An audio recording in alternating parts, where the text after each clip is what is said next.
Read 14, Part 3, City of Tobolsk. Durf gasped. ડર્ફે ઊંડો શ્વાસ લીધો.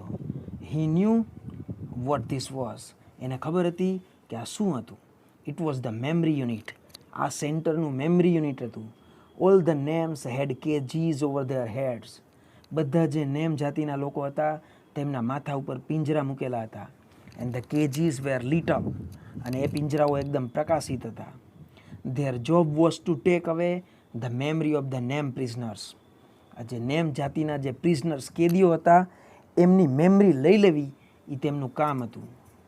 ડર્ફ had seen Nems from the memory unit before. ડર્ફે આ નેમ લોકોને પહેલાં પણ મેમરી યુનિટમાં રહેલા લોકોને પહેલાં પણ જોયા હતા. They var poor things. એકદમ ગરીબ લોકો હતા. કમ્પ્લીટલી લોસ્ટ એટલે એકદમ બીમાર થયેલા, મરણ પથારીએ રહેલા.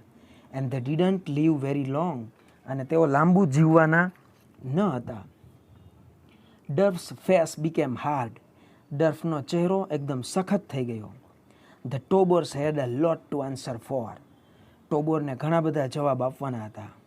At last they came to the centre. અંતે તેઓ સેન્ટરમાં આવ્યા. The Tobers went in through a big silver door. એક સિલ્વર કલરનો મોટો દરવાજો હતો, તેની અંદરથી ટોબર્સ અંદર ચાલ્યા ગયા. The door began to slide shut. દરવાજો બંધ થવાનો હતો, but the Nems were quick. પણ આ ત્રણેય મિત્રો એકદમ ઝડપી હતા. They ran fast and just got in.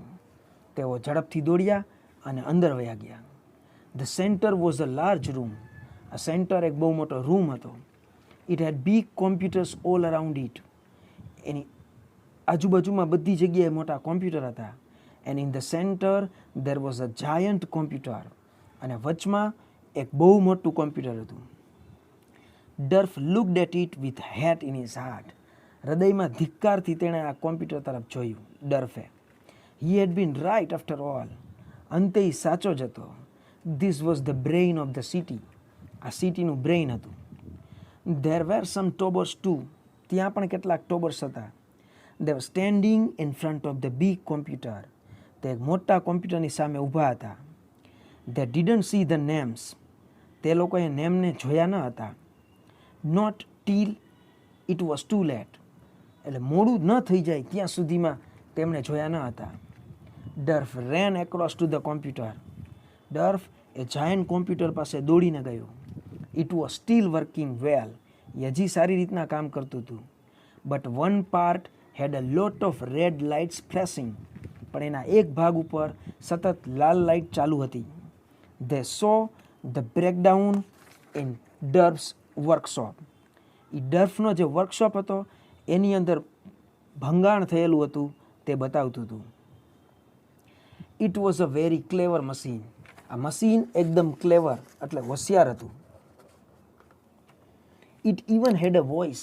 તેને અવાજ પણ હતો. Breakdown on the 4th floor it said. તેણે કહ્યું ચોથા માળે ભંગાણ. It said loss of power. તેણે કહ્યું પાવર કટ. Please investigate. મહેરબાની કરી અને શોધખોળ કરો. ડર્ફ રેન ફોરવર્ડ. ડર્ફ આગળની તરફ દોડ્યો એન્ડ પ્રેસ ધ બટન. અને એને એક બટન દબાવ્યું. The computer was now ready for questions. Computer હવે જવાબ પ્રશ્ન માટે તૈયાર હતું. Who are the ટોબર્સ. ટોબર્સ કોણ છે? હી યેલ્ડ. એણે બૂમ પાડી. અ ટોબર કેમ up behind the ડર્ફ.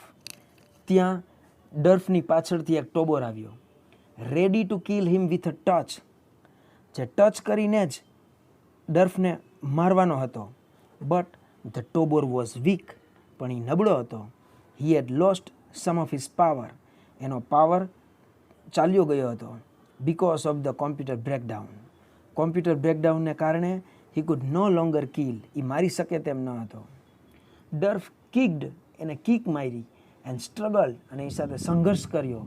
And made a hole in the Tober's silver uniform. એનો સિલ્વર કલરનો જે યુનિફોર્મ હતો એમાં એક હોલ કરી નાખ્યો. He couldn't believe his eyes. એની આંખો માની ન શકી. The Tober's body was not like a Nem's body at all. નેમ્સની જે બોડી છે એના જેવી ટોબર્સની બોડી ન હતી. Durf put out his hand and opened a door in the Tobor's chest. ડર્ફે પોતાના હાથથી ટોબોરની છાતીમાં રહેલો દરવાજો ઓપન કર્યો, ખોલ્યો. There were wires inside. અંદરની બાજુ વાયર હતા. The ટોબોર staggered back, એટલે અસ્થિરતાથી ચાલતો હતો. It couldn't walk. તે ચાલી પણ શકતો ન હતો. It fell to its knees. એના ઘૂંટણીએ તે પડી ગયો. And crawled.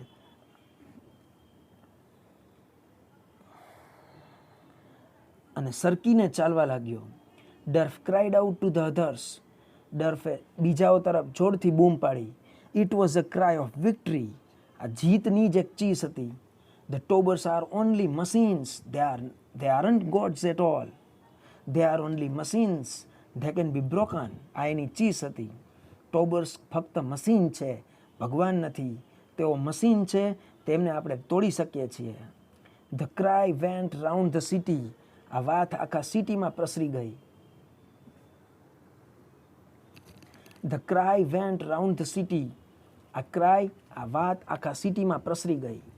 The names stopped work. આ નેમ્સના જે લોકો હતા એને કામ બંધ કરી દીધું. And attacked the Tobors. અને ટોબર ઉપર હુમલો કરી દીધો. Now there was no danger from the Tobors. હવે ટોબર્સ પાસેથી કોઈ જ જોખમ નહોતું. Their power had gone. એમનો પાવર ચાલ્યો ગયો હતો. Soon the city belonged to the names. થોડા સમયમાં આ સિટી આ નેમ જાતિના લોકોની માલિકીનું થઈ ગયું. Durf was the hero of the city. ડર્ફ આ સિટીનો હીરો હતો. He was happy. તે ખુશ હતો. His people were free. એના લોકો મુક્ત થયા. But he still needed to ask some more questions. પણ હજી એને કેટલાક પ્રશ્ન પૂછવાની જરૂરિયાત હતી. Who were the Tobors? ટોબર્સ કોણ હતા? Where had they come from? ક્યાંથી આવ્યા હતા? Would they ever come back? શું તે ફરીથી પાછા આવશે? Durf stood in front of the giant computer at the center. એ સેન્ટરની અંદર જે સૌથી મોટું કોમ્પ્યુટર હતું તેની સામે ઊભો હતો. It was running down now. તે હવે ધીમે ધીમે બંધ થઈ રહ્યું હતું. But a few lights were still on. તો પણ કેટલીક લાઇટ હજી ચાલુ હતી. And some sound came from it. અને એમાંથી કેટલાક જવાબો આવતા હતા. It would answer a few questions before it broke down completely.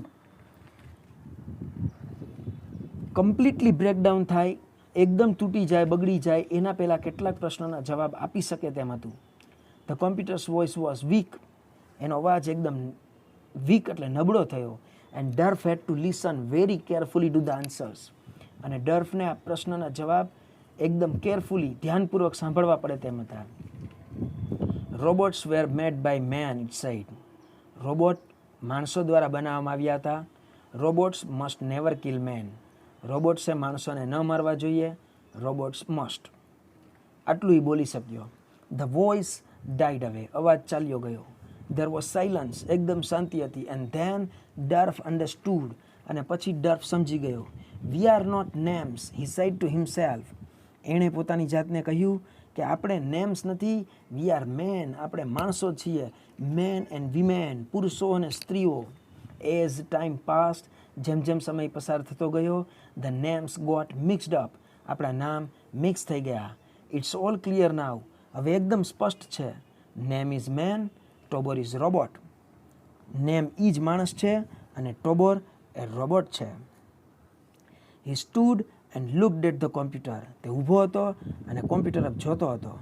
Before the war, people had made the robot to help them. યુદ્ધ પહેલાં માણસોએ મદદ માટે રોબોટને બનાવ્યો હતો. આફ્ટર ધ વોર, યુદ્ધ પછી the robots took over. Take over કરવું એટલે ચાર્જ લઈ લેવો. યુદ્ધ પછી રોબોટે આ ચાર્જ સંભાળી લીધો હતો. People became the slave of the machines.